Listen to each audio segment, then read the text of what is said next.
akan menceritakan novel yang telah saya baca yang berjudul Pulang. Novel ini ditulis oleh Tereli yang terbit pertama pada bulan September tahun 2015 oleh penerbit Republika Jakarta. Novel ini terdiri atas 400 halaman. Ini dia novelnya.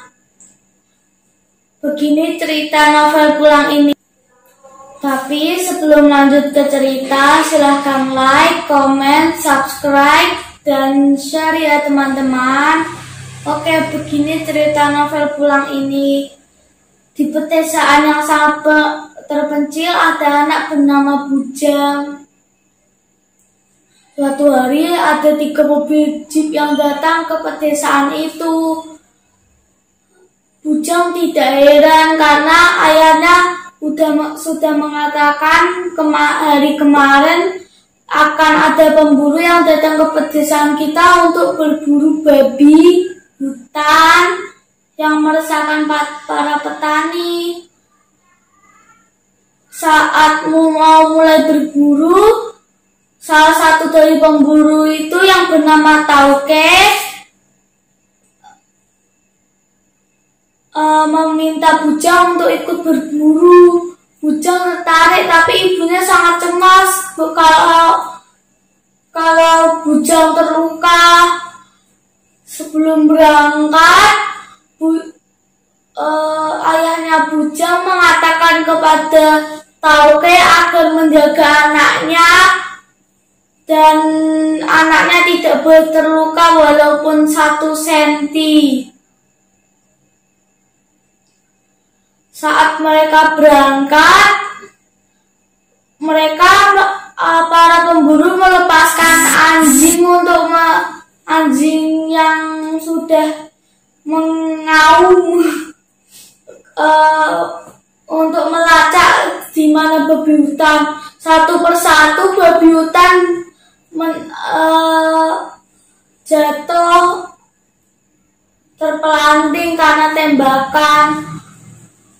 Terus tiba-tiba setelah membunuh banyak babi hutan, tiba-tiba dari arah semak-semak keluar 4 babi hutan yang sebesar anak sapi.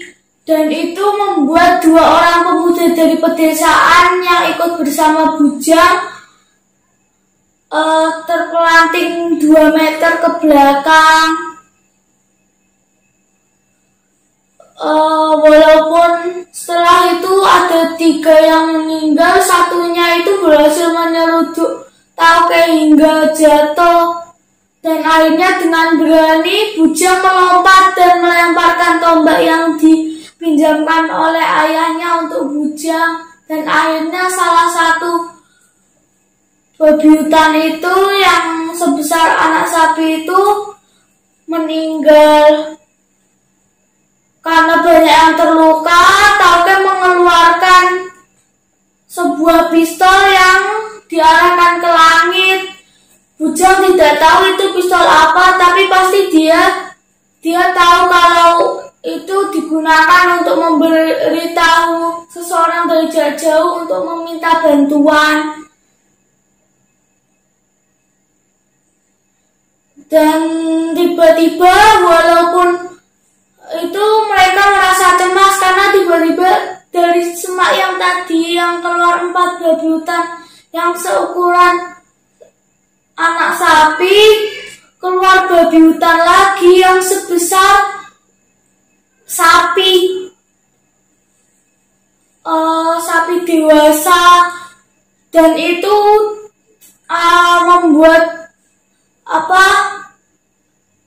membuat Bujang terluka sedikit. Dengan Tauke pun walaupun masih cedera, dia langsung menembak babi hutan itu dengan sangat cepat dan akhirnya babi hutan itu meninggal. Akhirnya pertolongan datang dan mereka pulang.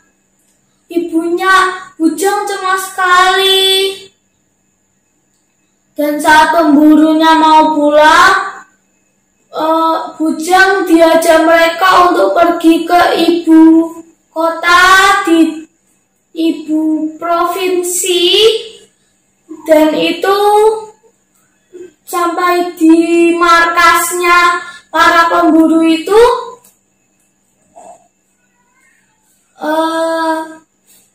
Bujang oleh Tauke itu bilang kalau Bujang sekarang adalah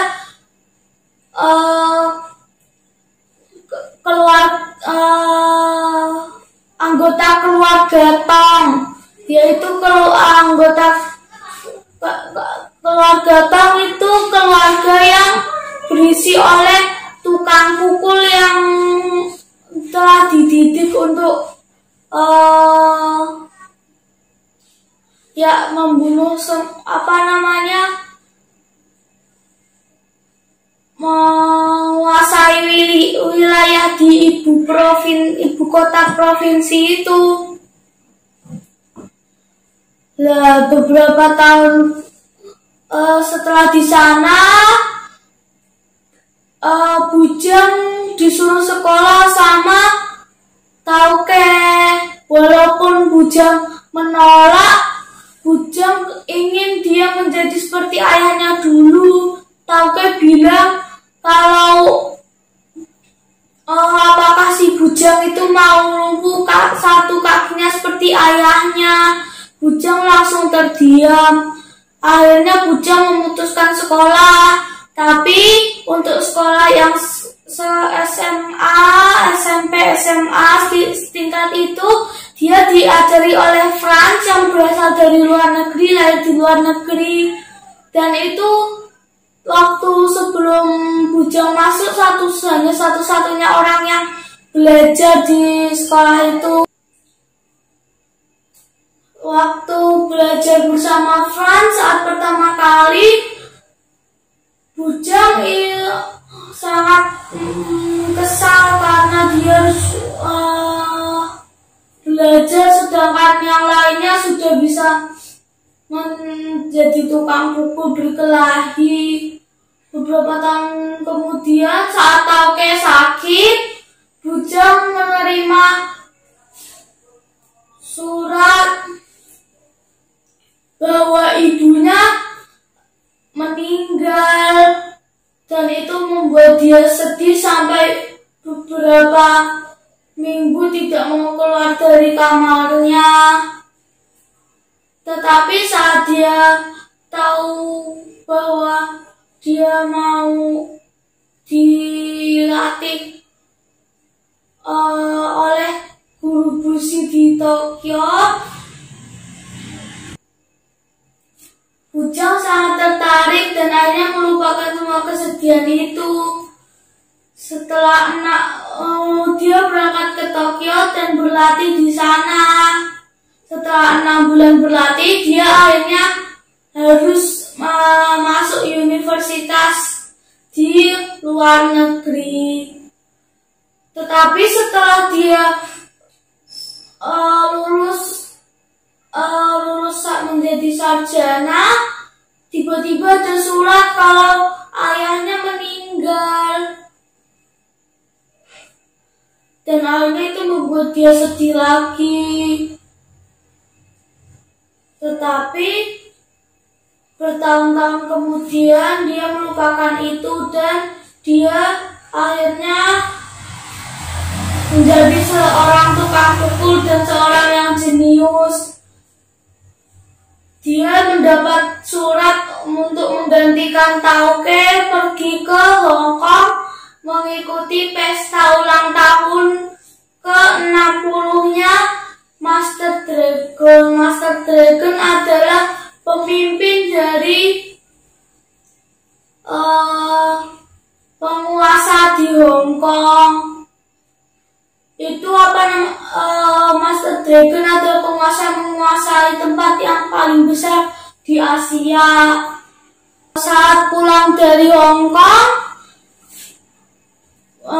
ternyata Bujang langsung ditelepon sama Parwes kalau di kantornya ada sesuatu yang aneh kan, ada orang yang sangat aneh gerak-geriknya, dan ternyata itu cuman orang kantoran biasa. Setelah itu Bashir menelpon juga kalau Tauke menyuruh dia pulang. Tetapi sampai di rumah saat dia bersama Parwes dan Tauke bilang begini, "Kapan kamu pulang, Bujang?" Terus habis itu Bujang terheran-heran, "Kapan aku pulang? Kan Bashir bilang kalau Tauke menyuruh Bujang pulang lebih cepat, tapi ternyata itu bohong." Dan Bujang langsung menyuruh Johnny, salah satu letnan, untuk menekan tombol darurat. Dan ternyata benar, pengkhianat di keluarga Tong adalah Bashir. Bashir mengkhianati karena orang yang membuat dia menjadi yatim adalah Tauke. Tauke menyuruh pasukannya untuk membungkuskan para prajurit dari Arab. Karena orang tuanya Bashir berdekatan dengan itu, rumahnya dibakar oleh prajurit dari keluarga Tong, dan itu membunuh orang tuanya Bashir. Dan setelah itu karena Johnny dan Bujang diserang tanpa henti, Johnny meninggal di kantornya Tauke, dan Bujang terluka berat.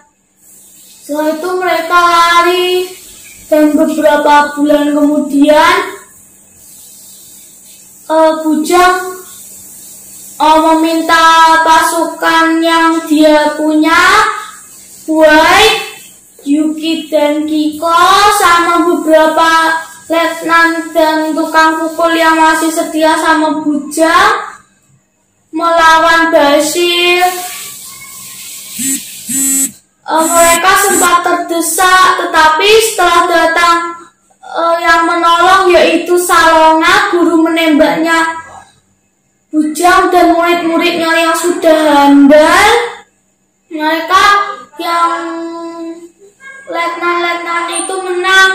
Dan White yang dari marinir itu juga. Saat Bujang melawan Bashir, dia sempat terdesak juga, tetapi dia akhirnya mengerti apa yang dimaksud oleh Guru Bushi, yaitu samurai sejati, dan akhirnya dia menjadi samurai sejati, dan dia bisa menghilang dan menyerang tanpa terlihat. Bashir akhirnya kalah dan harus pergi dari si markas itu lagi. Dan akhirnya setelah selesai pertarungan itu, markas keluarga Tong kembali dimiliki oleh Bujang.